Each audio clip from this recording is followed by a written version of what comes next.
Já estamos de volta.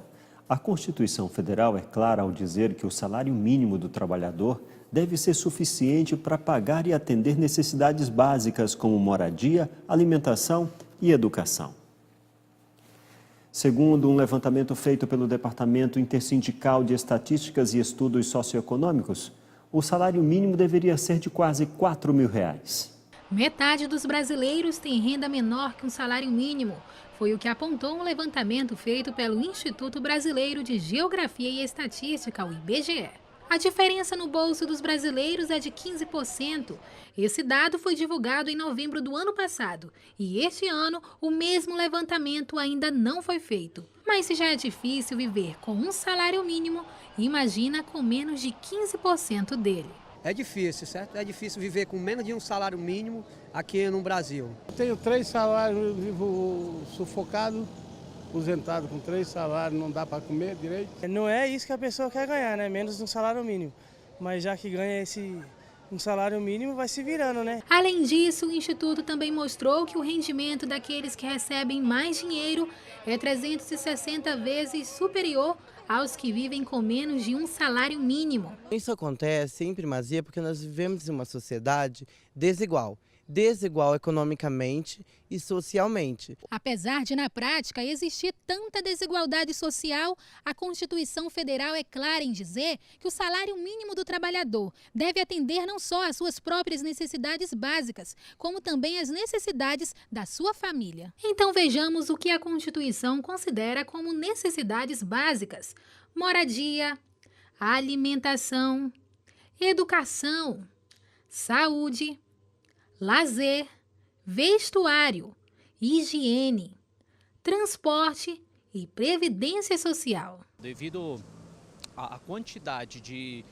custos que as pessoas têm para a sobrevivência, aluguel, alimentação, é tudo muito caro, fica difícil ter um lazer com um recurso tão baixo. As coisas no mercado estão assim cada dia mais caras, não tem como ser essencial, não atende. Além disso, o texto também prevê que esse salário deve ser reajustado periodicamente. E olha que iniciativa legal. O Departamento de Meio Ambiente de Caçapava, em parceria com o Exército, tem realizado o plantio de mudas nativas em volta de um ribeirão que passa por dentro do 6º Batalhão de Infantaria.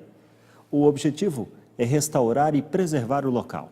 Eu estou aqui com o Cavalini, que é o tenente do quartel aqui de Caçapava, e ele vai falar mais sobre esse assunto para a gente. Tenente, o que foi feito aqui no quartel? Através da orientação da Diretoria de Patrimônio e Meio Ambiente do Exército, foi realizado o plantio de árvores para reflorestamento na mata ciliar do córrego. E aqui estava muito degradado? Como estava a situação aqui do córrego? Devido às construções na proximidade, a gente sofria a falta das árvores, da mata, para manter o córrego vivo. Muito obrigada, tenente.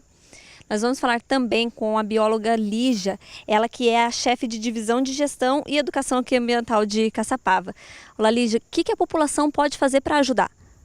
Bom, a população ela precisa ajudar a proteger as mudas que foram plantadas. Isso no sentido de não degradar o que foi plantado, não deixar plantarem outros tipos de vegetação ao entorno da mata, não colocar em lixo, despejar em lixo qualquer tipo de rejeito na área de plantio. E qual que é a importância dessa ação aqui do Exército para o meio ambiente? A recomposição da APP, ela auxilia a manter e a preservar o curso d'água e também a melhorar a biodiversidade local, tanto em termos de flora, que você tem um enriquecimento realmente da vegetação, inclusive porque nós escolhemos espécies nativas aqui da nossa região para enriquecer o ambiente, e também traz muitos benefícios à fauna, porque esse aumento de riqueza de espécies vegetais faz com que os animais ampliem a sua possibilidade de recursos, tanto alimentares quanto com relação a abrigo. E o Departamento de Meio Ambiente, ele pretende fazer outras ações como essa aqui no município de Caçapava? Sim, inclusive a população ela tem nos solicitado esse tipo de situação, né? Então essa foi a primeira atividade de reflorestamento que nós tivemos esse ano. Primeira de muitas, inclusive nós já estamos planejando em outros bairros também. E o proprietário de uma área rural que quiser preservar ou que quiser restaurar alguma coisa na área dele, o que ele pode fazer, onde que ele pode ir? Inicialmente, ele pode entrar em contato com o Departamento de Meio Ambiente da Prefeitura Municipal para retirada de dúvidas, porque cada situação dentro de uma propriedade é um caso. Então, ele solicita nosso auxílio, a gente pode enxergar melhor a situação da área dele, ele pode nos informar dos problemas e, a partir disso, nós podemos orientá-lo a melhor maneira a se proceder. Muito obrigada, Lígia. Segue o repórter setorial. Acompanhe agora outras notícias no plantão da redação.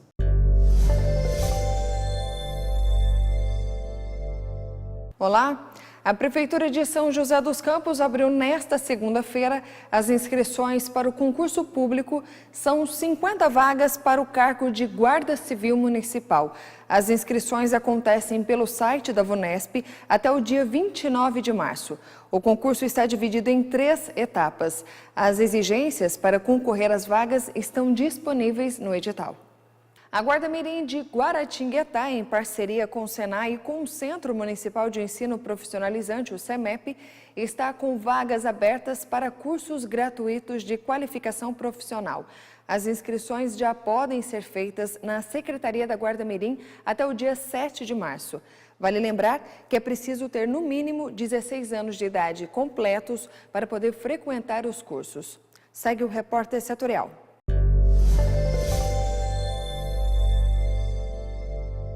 Um levantamento da Unesco revelou que os brasileiros passam menos tempo na escola do que as pessoas de países como África do Sul e Chile. Um dado positivo é que o Brasil está na frente de outros países quando o assunto é o acesso de meninas às escolas. Um levantamento da Organização das Nações Unidas para a Educação, a Ciência e a Cultura, a Unesco, revelou que o brasileiro estuda em média 7 anos e meio, bem abaixo da média dos países desenvolvidos e emergentes. Na Alemanha, por exemplo, esse tempo é de mais de 14 anos e nos Estados Unidos mais de 13 anos. Além desses, o Brasil está atrás das Ilhas Caimã, Israel e Lituânia, que completam a tabela dos 5 primeiros nesta lista. Países emergentes como a África do Sul e Chile também estão na frente do Brasil. Nesses países, as pessoas estudam cerca de 10 anos.